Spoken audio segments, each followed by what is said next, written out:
Hello guys, welcome back to Khamar Academy. आज हम बात करने वाले हैं क्लास 9th के चैप्टर 2 पॉलिनोमियल्स के बारे में।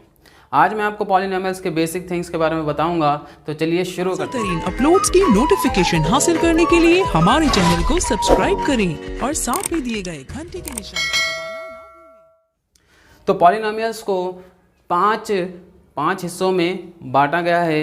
वो क्या है? तो सबसे पहला है ज़ीरो पॉलिनोमियल। ठीक है, फर्स्ट क्या हो गया? Zero polynomial. दूसरा है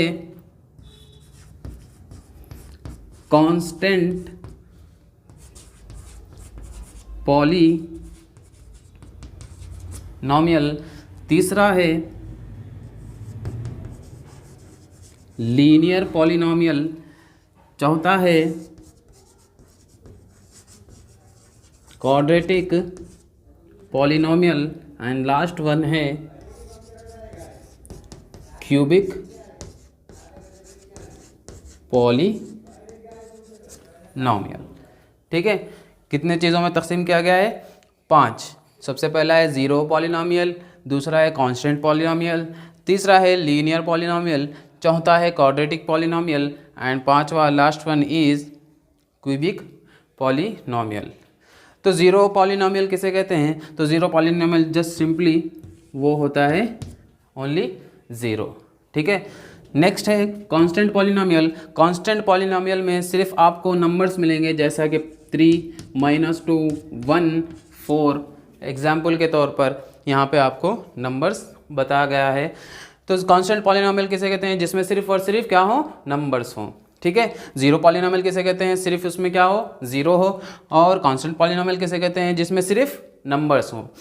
नेक्स्ट आता है लीनियर पॉलिनोमियल। लीनियर पॉलिनोमियल में आपको सिर्फ यहाँ पर एक वेरिएबल आएगा जिसका पावर होगा 1। अगर यहाँ पे कुछ ना होगा तो वो क्या रहता है? वहाँ पे पावर उसका 1। तो आपको क्या है यहाँ पे? लीनियर पॉलिनोमियल किसे कहते हैं? जिसमें वेरिएबल का पावर क्या हो? 1 हो। ठीक है, तो फर्स्ट वाला ज़ीरो पॉलिनोमियल होगा ज़ीरो। कांस्टेंट पॉलिनोमियल होगा नंबर्स वाले पॉलिनोमियल। नेक्स्ट लीनियर पॉलिनोमियल होगा जिसमें वेरिएबल का पावर क्या हो? 1 हो। नेक्स्ट है क्वाड्रेटिक पॉलिनोमियल। क्वाड्रेटिक पॉलिनोमियल के एग्जांपल के तौर पर आप ले सकते हैं x² + 2x + 9। इसमें क्या है? आपको इसके वेरिएबल का पावर क्या है? यहाँ पे 2 है। लीनियर पॉलिनोमियल में वेरिएबल का पावर क्या है? 1 है। वैसे ही क्वाड्रेटिक पॉलिनोमियल में x का पावर क्या है? यहाँ पे 2 है। नेक्स्ट लास्ट वन वो है क्यूबिक पॉलिनोमियल, जिसमें आपको x का पावर क्या होगा? 3। ठीक है, तो समझ में आ गई बात कि पॉलिनोमियल्स को कितने कैटेगरीज में बांटा गया है। सबसे पहले है ज़ीरो पॉलिनोमियल। ठीक है, नेक्स्ट है कांस्टेंट पॉलिनोमियल जिसमें सिर्फ क्या होंगे? नंबर्स होंगे। थर्ड है लीनियर पॉलिनोमियल जिसमें एक वेरिएबल होगा और उसका पावर क्या होगा? ओनली 1। ठीक है, नेक्स्ट फोर्थ क्वाड्रेटिक पॉलिनोमियल जिसमें वेरिएबल का पावर क्या होगा? 2।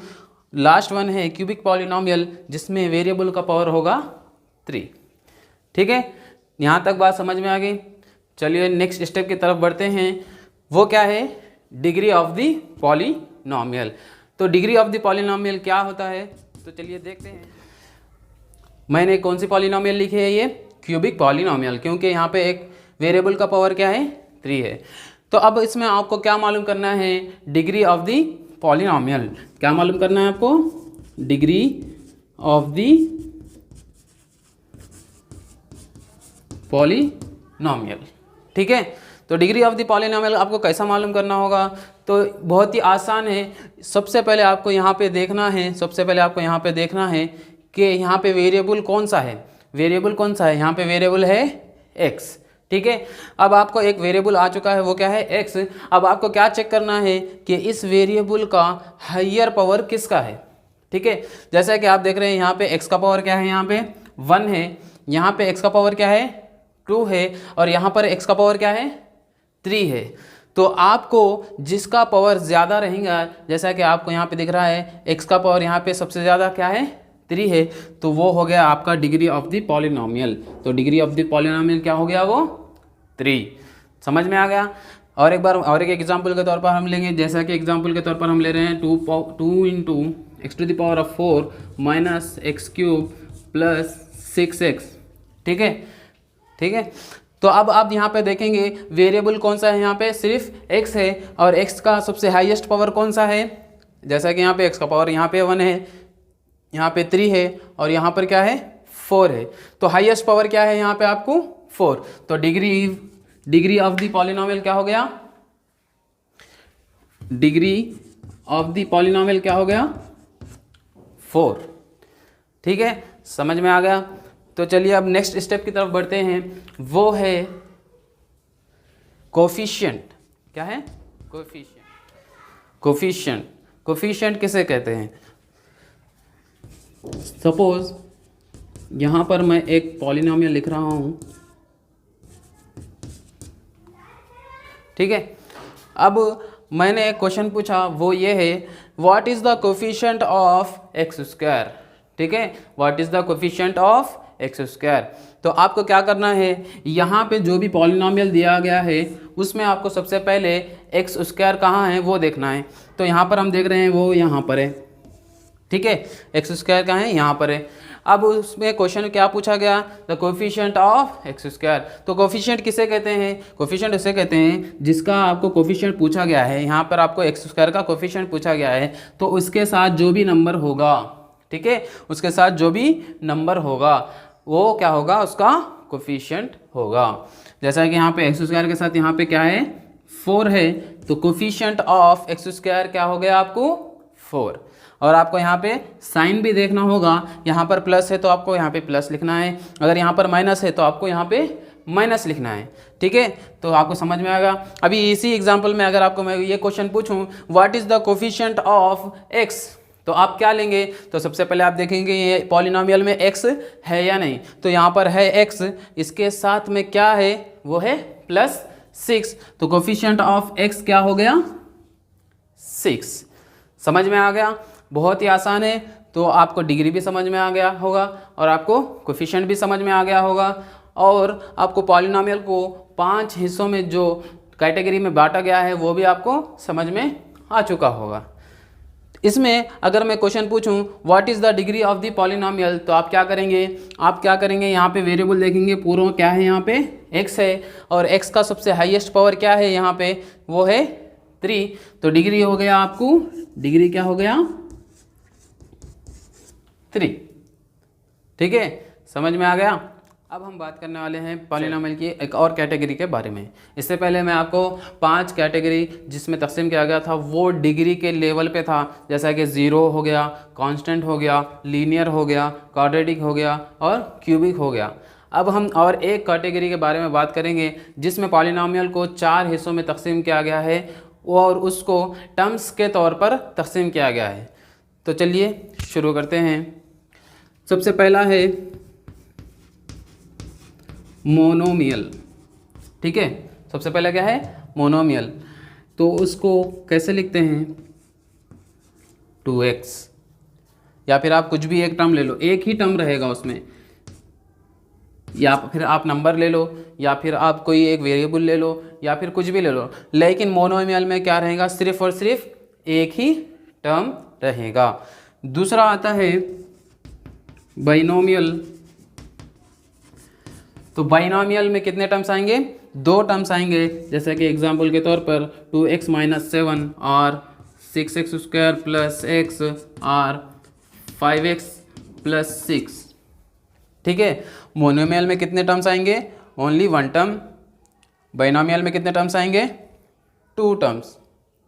नेक्स्ट थर्ड है ट्राइनोमियल। ट्राइनोमियल में कितने टर्म्स आएंगे, 3 टर्म्स आएंगे, जैसा कि 3x square plus 5x minus 6, या फिर आप कोई और एग्जांपल ले लो, जैसा कि 2x cube minus 6x plus 7। ठीक है, तो ये हो गया मोनोमियल जिसमें 1 टर्म है, बाइनोमियल जिसमें 2 टर्म्स हैं, ट्राइनोमियल जिसमें 3 टर्म्स हैं, चाहे वो कांस्टेंट हो या फिर वेरिएबल हो, लेकिन कितने टर्म्स होने चाहिए, 3 टर्म्स होने चाहिए। नेक्स्ट लास्ट वन है मल्टीनोमियल।